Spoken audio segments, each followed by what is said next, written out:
Good day, everybody. Dmitry Miller here from Jinko ESS. I'm the technical manager for the batteries. And today I'll tell you about the software called Orchestra. It's something that we use to educate our customers a little bit, tell them about the return on investments, energy consumption, and all sorts of things that they can expect when they install our batteries. So let's look at this site, which is a hotel in Gold Coast in Queensland. So existing site parameters are shown over here. So we've got a 100 kilowatt PV.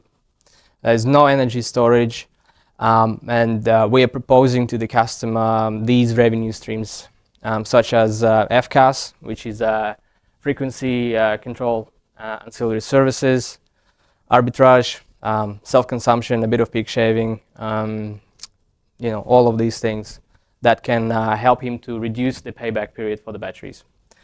This is an interesting case where we are proposing an addition of a small amount of PV compared to the battery that we're about to simulate over here. So for this particular scenario, we will show how 10 giga batteries will actually make commercial sense at this site. So let's have a look in closer details. We've got about 500 megawatt hours of yearly consumption for this particular site.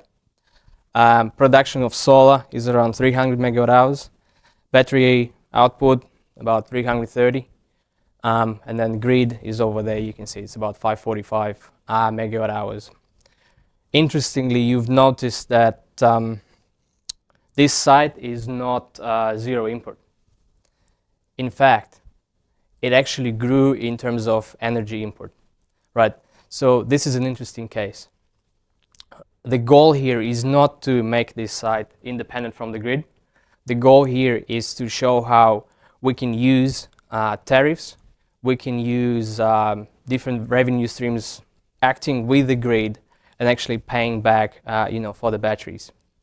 You can see over here that most of the energy that went to the battery and from the battery actually went straight to the grid, bypassing the load. Only 44 megawatt hours here. Right, solar contributed a little bit to the battery, but most of it went to the site. Site also inputted quite a lot of energy from the grid. So, question is, how all of this make any sense? Let's have a look. Over here, what we can see in gray, which is not, you have to zoom in a little bit, but the idea is the load was pretty flat. Right, so as we can see before, we're going to charge this battery primarily from the grid because the PV on site is not sufficient. And it's not our intention, one more time. All right, so what we can see over here in blue is actually a new load curve that has two dips, a morning dip and an evening dip. So that means battery actually outputted energy to the network in these periods of times. Economically, it was more feasible for the battery to charge during the day. So there is a bit of a increase in the solar production, but not too much. Most of the battery, we can see it from the green line, which is the SOC of the battery, actually being charged during the day when there is a low tariff. So that means it's cheaper to charge from the network, and we will dispatch all that energy over here, making some dollars. Right. So moving on, what we can see here is that there is also a little bit about the battery utilization. So we will look here at the 46. We can see that it might look like a small number. But again, so the batteries degrade over time, which means we're looking to have less capacity available. So this number will grow.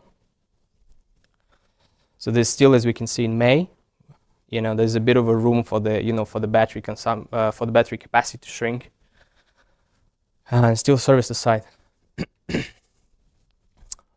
So all of this resulted in the 7 years of the payback period for the additional 100 kilowatt of PV, which we can see here in yellow, and the battery, which is seen here in green. So in this case scenario, what we can see is that we offsetted the initial investment of the PV and the battery purely from this setup. How did the revenue look like? 30% from FCAS, 60% from energy arbitrage, and a little bit of a solar to load. Over at this slide, we can actually forecast a little bit in the future what will happen with the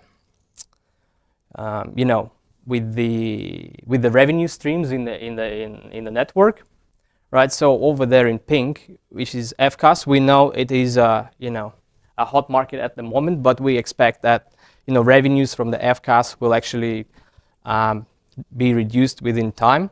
However, we know that the energy price is going to steadily grow, so that reduction of the revenue from the FCAS will be substituted from the energy arbitrage, which is a wholesale.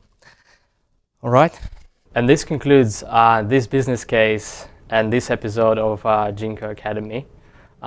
See you next time.